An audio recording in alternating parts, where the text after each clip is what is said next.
Part 2 of Scared to Death. We have a growing sense of fear in our culture, in our society, and we felt like it was appropriate for us to just talk about it. So in this series, we're talking about the idea of being scared to death. Last week, we talked about the future because most fear, in fact, I hesitate to say all because I don't feel confident enough to say all, but I think it's all. I think all of our fear is really about something looming in the future, some kind of uncertainty, something we're afraid we're going to lose, something we're afraid we're going to happen. So last week we unpacked the fear of the future. Today we're going to talk about the perpetual anxiety in the present. And next week we're going to talk about the problem with the past. What do we do about the past? Because though our fear is usually something out in the future, it's rooted in something from the past. So what do we do about that? We're going to talk about that next week. Last week we led with this definition. Here's what fear is, in case you're a note taker, in case you're a person that needs to know what are the terms that we're talking about and how are we defining them. Here's how I define fear. Fear is an emotion. It's something we feel. It's an unpleasant emotion caused by the belief of looming potential loss. There's some sort of looming loss in the future, and it's creating a fear in us. And fear has a cousin. Fear has a relative. Fear has an unpleasant companion emotion associated with it. And it's this, anxiety. Anxiety. Would you say we're more anxious today than we were a year ago, 5 years ago, 10 years ago, 20 years ago? I certainly would. I believe anxiety is growing. Just from the time that I spend in conversations, I have a lot of conversations with a lot of students. My background is in student ministry, and I'm still trying to look like a student, and I enjoy students. I love being around students, but one of the things that's true, and you can relate to this, if you don't suffer from anxiety, you know someone who does. And if you're a parent of a teenager, you know that students are suffering from anxiety at an alarming rate. I saw this statistic. This is scary, but the average high school student today, listen to this. The average high school student today has the same rate of anxiety, the same level of anxiety as a psychiatric patient from the 1950s.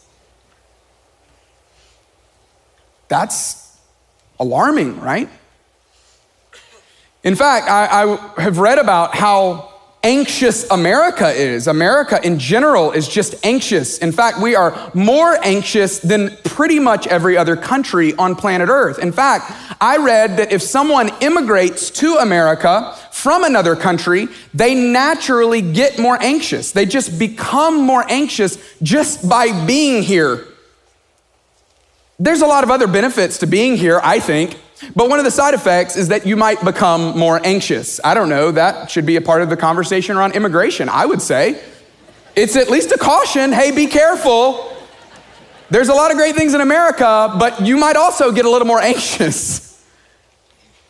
Over the last 80 years, I saw this statistic that for the last 80 years that we are growing in our anxiety, that we have gotten more anxious every year for 80 years. Which I think makes sense, right? We've been through a couple of world wars. We've had some really difficult things happen in our economy. We wrestled through, went through, dealt with 9/11. We had the financial collapse of 07-08, which made it seem now all of a sudden, or made us aware of the uncertainty of our financial situations. There is a lot of anxiety. And it's a problem. Anxiety is a problem. And I recognize that I am just a guy, which because of that, I recognize I don't have all of the answers. I wish I could just tell you something today to just help you or help someone you love or help someone you know, but I recognize that may or may not happen.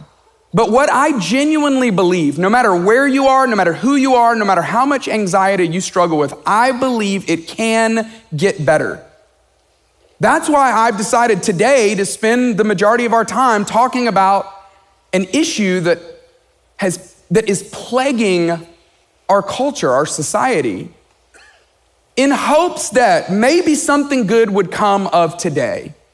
Here's Here's the way I am going to define anxiety for the conversation today. Anxiety is the present emotion. It's the current feeling of fear, really, of inner turmoil produced by the uncertainty of the future. It's the unpleasant present emotion. We feel it, right? We literally feel anxiety. Anxiety has all kinds of side effects. In fact, you might be wondering, do I struggle with anxiety? Well, here's how you might know if you do struggle with anxiety. If you have headaches, muscle pain, tension, sleep disturbances, tightness felt through the body, especially in the head, neck, jaw, face, chest pain, ringing and pulsing in the ears, excessive sweating, shaking, trembling, cold chills, hot flashes, accelerated heart rate, numbness or tingling, depersonalization, derealization, upset stomach, nausea, shortness of breath, feeling like you're going insane, dizziness, or feeling faint, you may just have anxiety. And I think I just named everything that every one of us has ever felt, because all of us in a way wrestle with anxiety. I gotta be honest with you, I am not an overly anxious person, but I am married to one. And over the weekend, we had a lot of great conversations about like, hey, would it be okay if I shared one of my most funny memories of us being married?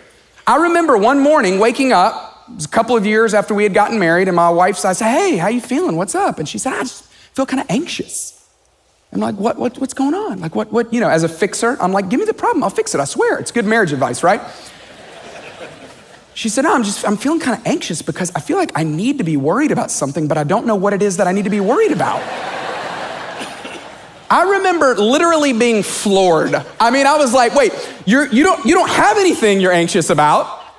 You're just anxious because you feel like you should be anxious about something. See, people that have my personality type were like, just own it, accept it, like have a great day. Like that would be awesome. But for those of you that struggle with anxiety, you go, yeah, that's the way I feel right now. Like I'm kind of at peace, like that music we just played. And I'm feeling like my faith is stronger and I'm feeling that I have some peace in my life. But I'm now getting anxiety because I'm thinking, oh no, I should be anxious about something and I don't know what it is that I should be anxious about. Or I forgot for a moment about what I should be anxious about and all of a sudden the anxiety starts to build. Well, I hope today helps. I genuinely hope today helps, because anxiety, it literally it's something we feel, something we carry. In fact, to me, when I do feel anxious, it kind of feels like a software virus. You know what I mean? This is for those of you that love technology. I think we carry around anxiety like a software virus. You know, you'll just be moving along on your home PC or your tablet, whatever maybe, or your phone, and everything's just working slower. You know, the battery's draining quicker than it should. Stuff won't load as fast as it should. And it's like it's robbing your ability to operate at full strength. That's what anxiety does, right? It subtly slows us down and it quietly keeps us from operating at our full speed. It subtly slows us down and then it quietly just kind of runs in the background. Quietly keeps us from operating at our full speeds. But the problem with anxiety is that ultimately anxiety hurts us and it helps no one. We all know this consciously, but that doesn't help. But we know that it doesn't help anyone and it just hurts us, but we just continue to do it. I love what one author said, that anxiety is like a rocking chair.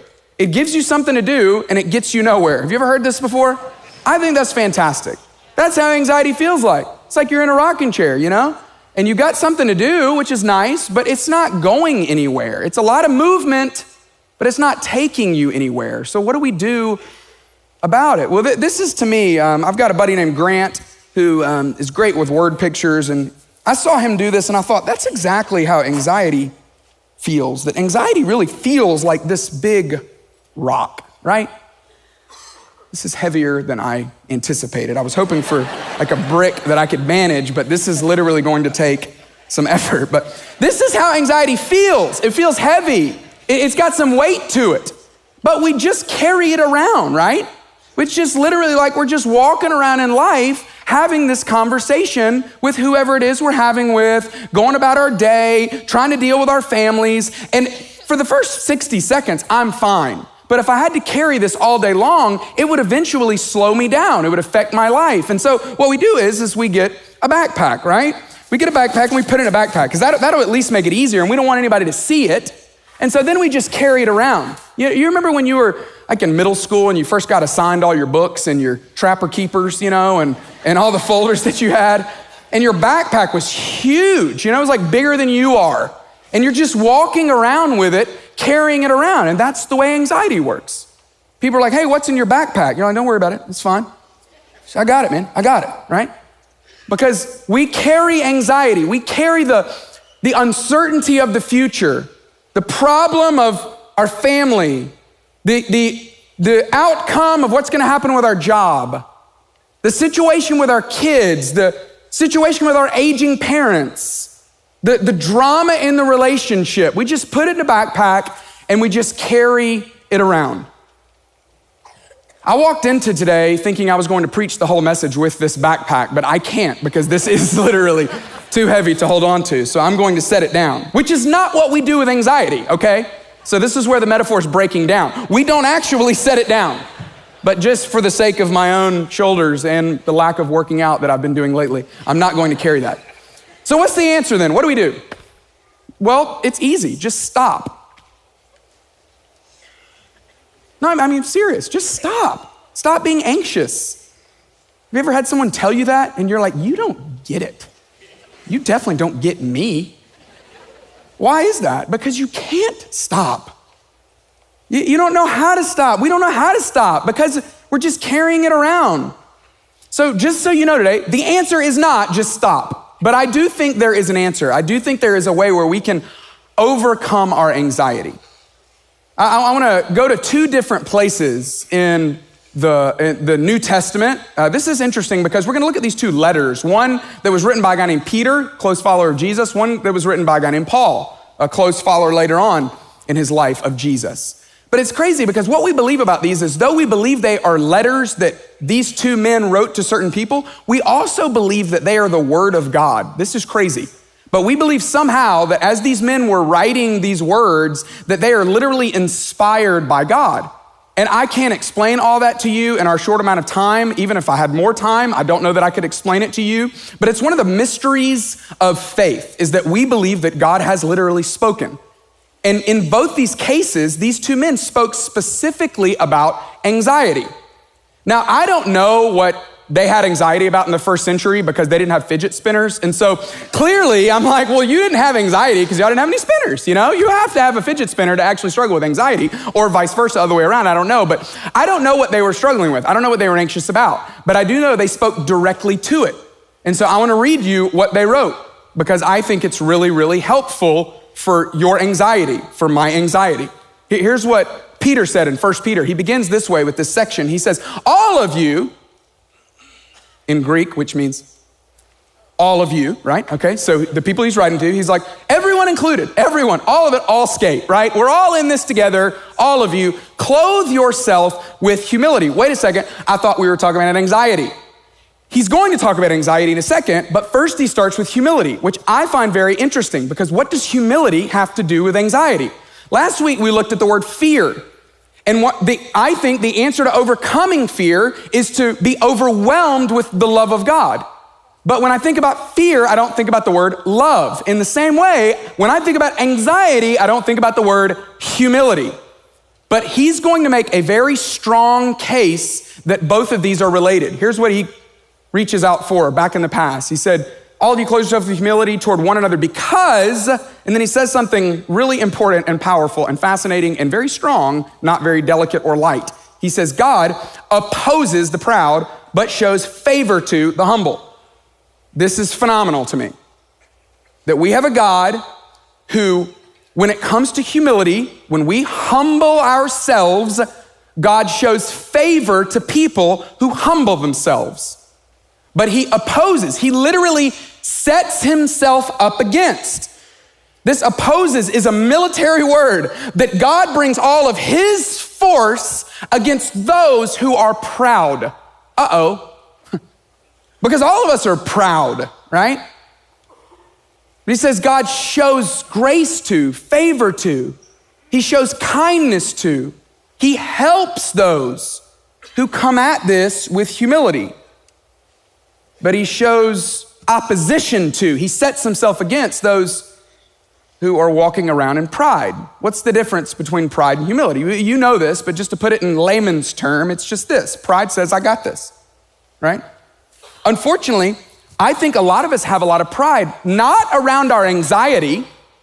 I don't believe there's anyone here that's like, oh, I feel proud of my anxiety. No, we feel shamed about our anxiety. But what we feel proud about is whatever the anxiety is, somehow that I feel like I gotta handle the future, that I've gotta be the one to meet the needs for my kids, that I've gotta be the one to be able to fix the outcome for my aging parents, that the relationship drama, that I somehow have to be the one who can handle this. And so I think in pride, we say, oh, no, it's fine. I got it. It's just my lot in life. It's mine to bear. This is what I gotta handle. And in pride, it seems like he's saying, we just carry around all of our uncertainties and our unknowns and the things that we think we have to carry. See, pride says, I got this. Humility says, I can't. I'm aware of the fact that I can't control my kids. I can't even control my own life. I can't control my aging parents. I can't control my employer. I can't control the entire economy in regards to our financial state. I can't control that. And he says, now this conversation is helpful because we're getting somewhere when it comes to our anxiety. Do you think you have to? Do you think you can? Or are you willing to say, you know what, when it comes to those areas, I can't. So then he says something maybe even more emphatic with an outcome attached to it. He says, so here's what could happen. He says, humble yourselves, therefore, under God's mighty hand. If we believe more about how strong God is, then naturally our outcome would be, well, I should humble myself. I should get on my knees. I should bend my knee to the one who has the mighty hand. Humble yourselves under God's mighty hand, that he may lift you up. Yeah, but I feel weighed down. He goes, yeah, well, you feel weighed down because you think you gotta carry it. But as soon as you willingly say, I can't, you now all of a sudden, do you start to levitate? Well, no. Do you feel lighter? Yeah. Because all of a sudden now you're not carrying all that weight anymore. The problem is, it says, humble yourself, therefore, under God's mighty hand, that he may lift you up in due time. In due time. See, I think part of the reason why we struggle with this, I have a friend named Levi Lusko who says that we shouldn't be ones to determine what due time is, right? I mean, we're the same people that burn our mouths on Hot Pockets. You know what I mean? Which is such a brilliant insight. I mean, the point of a Hot Pocket is you put it in the microwave and quickly you have a meal. And we can't even wait on that. So of course we're like, God, I prayed about this. God, I put it down and I don't feel any different. I still feel anxious. This isn't working, clearly. And God goes, hey, remember, I said, humble yourselves under my mighty hand that I may lift you up in due time. Due time might not be as soon as this message is over, as soon as the day's over, as soon as the week's over, as soon as the month's over. Due time might be in a few months, in a few years, maybe in a couple of years, you might start to feel lighter if you begin to practice what he's asking us to do. So he says, okay, let me give it to you specifically. I've been talking about humility, but you asked about anxiety. Great question. Okay, now we're there. You ready? 1 Peter 5:7. He says, so cast all your anxiety on him. Why? Well, because he cares for you. Cast it on him. Throw it onto him. Take it off of your shoulders and literally put it on his. That's very different than the way we approach it, right? See, maybe, just maybe, anxiety stems from carrying something you weren't meant to carry. Maybe that thing you're anxious about that you think is mine to carry and mine to control, God's going, you can't control it. Yeah, but they're my kids and I love them. No. I know you love them. I'm just telling you, you can't control them. But my aging parents, like should I just be irresponsible? No, don't be irresponsible. Be responsible. Help them. Care for them. But you can't carry them because that's not meant for you to carry. Maybe all of our anxiety stems from carrying this thing that we think we should carry that God's going, don't just set it down and throw it away. No, give it to me. Cast it onto me. See, and this is beautiful to me, but because God cares for you, you can cast your anxiety on him. It's because he cares that he wants to carry that thing that you weren't meant to carry. Maybe at this point, some of you are going, well, how do I know he cares for me? I mean, that's kind of vague. It's kind of general. Cast your anxiety on him because he cares for you.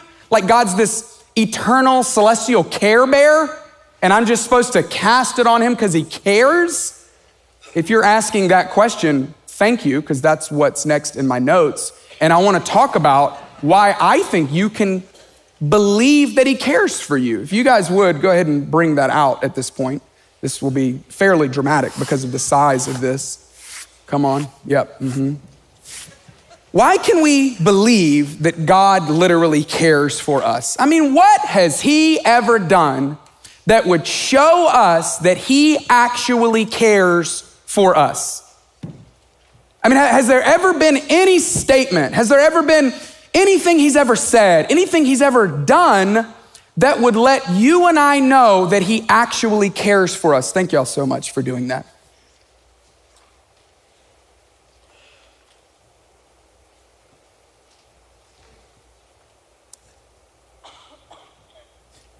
This was an instrument of the government for centuries, used to punish people who had done wrong. But see, at the core of our faith is a cross. At the core of our faith is not just something God said, but it's something God did to show you and me that he really does care. That he's not distant, that he's not numb to your anxiety and to the things that you're trying to carry. He goes, no, I understand all of that. In fact, maybe the most empathetic thing God has ever done is allowed his son to walk planet Earth, to feel what we feel, and then to sacrifice his own life, to willingly give up his own life to let us know that he really does care. See, the cross, the reason why the cross is so crucial to this conversation is because it reminds us that he's willing to carry us. He's willing to carry all of our stuff. And so when Peter said, hey, I'm telling you, our God is so kind and so personal and so genuine that when he says, bring all of your stuff to me, when he says, come to me, all of you who are weary and heavy laden, and I will give you rest, he means it. That you can literally take the very thing that is weighing you down and zip it up so that OSHA will appreciate this, and you can literally cast it onto him. That you can take your worries and your fears and anxiety and you can throw it onto him. It's amazing how time works, but somehow the cross stood before time, the cross stood in the middle of time, and the cross still stands today. That it is literally split time and it transcends time, and you can still cast all of your anxiety and worries and fear onto him because he cares for you.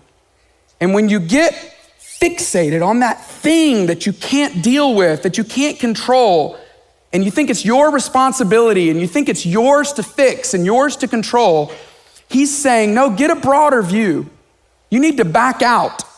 You need to back out from the microscopic view of your problem that you have and remember that you have a God who went to the cross for you so that you could know beyond a shadow of a doubt that he cares for you. See, Peter, when he wrote about this, it was real to him because I would imagine he had a lot of anxiety about even what Jesus was going to say to him or do to him. Or, Peter denied Jesus right at the most crucial moment of his life.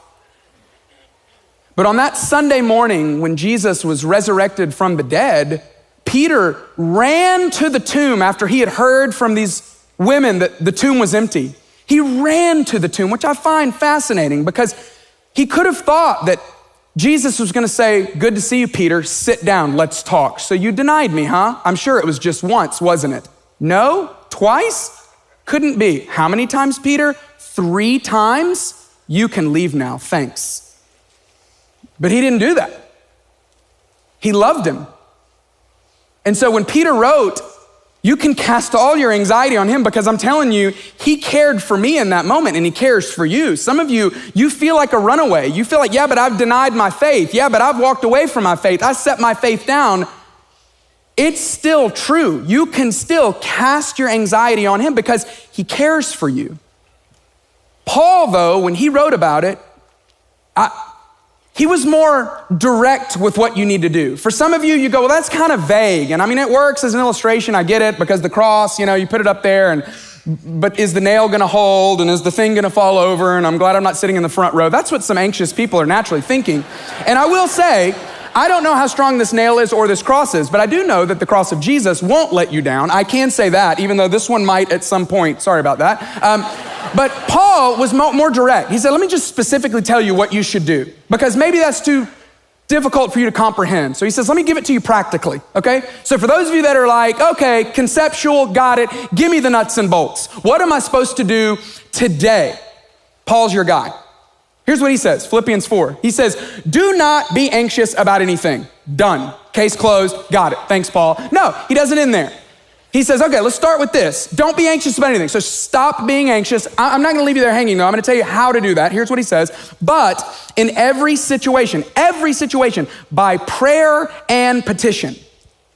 So he says, when you feel the anxiety, when you feel the worry and the fear and it's creeping up on you and the sleeplessness is happening and you don't know if you can make it through another day and the panic attack starts and all of the side effects start coming, he says, you turn that anxiety into prayer. He says, you cast your anxiety onto him by turning your anxiety into prayer. This is the recipe, this is the cocktail, if you will, for overcoming anxiety, is you turn your anxiety into prayer.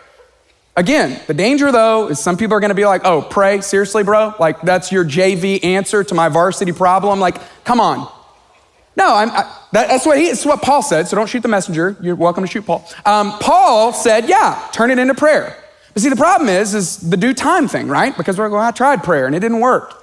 You know when you're on an airplane, you remember how some of you you've never even listened to this because you don't have anxiety about flying, but for those of you that have anxiety about flying, you can recite exactly what they say about what to do because you're like, okay, I need to know this because this is the last flight I'll probably ever go on. And have you ever just looked around and be like, this feels like a plane that's probably gonna go down. Something about this feels like this is gonna happen. Those of you who have anxiety, you feel that way every time you fly. And so when that thing drops, what do they say about that oxygen mask? They say, hey, you're gonna put it on and you're not gonna see it start to inflate. So should you just throw it down and give up? No. You are to trust the process that it's actually working even though you can't see that it's working. Prayer's the same way. You gotta trust the process. It's working even though you might not see that it's working because we want it to work right here and now, but you can't give up. You gotta keep at it. You gotta keep with it. You gotta stay with it. And you have to continue to cast your anxiety onto him through prayer. But if that's not enough, he's not done. He's got something else. He goes, so do not be anxious about anything, but in every situation, by prayer and petition, and with thanksgiving. This is huge. He says gratitude has a role to play in all of this. What does gratitude have to do with anxiety? It has a lot to do with anxiety. I was talking to a friend recently. Her name is Wendy. She's a cancer survivor. I said, Wendy, what do you do about the fear of cancer returning? She said, it is an everyday thing. And she said, I've got to remind myself over and over and over again of what I'm grateful for, because it causes my fear of the future to snap back to reality. It gets me back right here and right now to what do I have now? God, thank you that I have my health right now. God, thank you that I have 2 kids that are awesome. Thank you that I have an awesome husband. She says, this is what I got to tell myself over and over and over again. The way you overcome anxiety is you cast your anxiety onto him through prayer, and you cast your anxiety onto him by turning your anxiety into gratitude. You start naming out loud, if you have to, the things that you're grateful for here and now. Paul says, do not be anxious about anything, but in every situation, by prayer and petition, with thanksgiving, present your requests to God. And then, this is what will happen. The peace of God, which transcends even our ability to understand it. Some of you, I can see you nodding right now because you go, oh yeah, I have experienced a peace in the middle of my anxiety that I cannot explain. And I love these words. It will guard your heart and your mind in Christ Jesus. It'll guard your heart. That this peace that is beyond any explanation, built by the cross, defended by the cross, will secure, will keep safe, will guard your heart and your mind. When I first read guard your heart, I thought about the Duke Blue Devils, the way they play basketball. You seen them pick up full court? You remember the way Bobby Hurley picked up full court? Remember the way Gene Wojciechowski picked up full court? Jay Williams, you remember how he picked up full court? What are they known for? What did they do? They slap the floor. They go, let's go, right here, right now. Some of you are like, are we at basketball camp right now? It's what I thought of. I just thought, honestly, because you think about it, they're basically saying, you're not getting around me. Let's go. Good luck. You're not getting around me. And that's what peace does. Peace surrounds our heart, slaps the floor and says, come on, anxiety, let's go. You're not getting around me because I am built by a cross. I'm built by love. I'm built by a God who has a mighty hand. And I can't even explain how it works, but Paul says, if you cast your anxiety onto him through prayer and with thanksgiving, with gratitude, that you can experience the peace that it doesn't even make sense, that will guard your heart and your mind in Christ Jesus. See, the cross reminds us that God is willing to carry us. I think this is a big deal. The cross is a statement of empathy. The cross is a statement of sacrifice. That we have a God who says, I am willing to. I'm willing to. So bring it to me, because I'm not saying no. I'm saying yes, come on, bring it to me. But the story of our faith is not just about a cross. See, the beauty of the cross is that 3 days later, there was an empty grave. And though the cross reminds us that he's willing to, the empty grave reminds us that he's capable of carrying us. He said once and for all, I defeated death. I defeated death. Your anxiety, it can't overcome me because I've overcome death. So what do you do in the middle of your anxiety? There's a decision that we're all faced with. Will you try to carry your fears? Will you try to continue to carry your anxiety? Or would you be willing to will you be willing to cast your fear, your anxiety on the one who cares for you? This is the question that every single one of us have to wrestle with every single day. What am I going to do today? Am I going to try to carry something I wasn't meant to carry? Or am I going to cast my anxiety onto the one who cares for me? I genuinely believe that no matter who you are, no matter how strong your anxiety is, that you can find victory, that you can overcome your anxiety, that tomorrow can be better than today, that a year from now you can look back and go, it's still there, it never leaves, but through prayer and petition, with thanksgiving, I've learned the practice of presenting my requests, of casting my anxiety onto him. And he cares for me. And the peace that transcends any human ability to explain it is guarding my heart, and it can guard yours as well.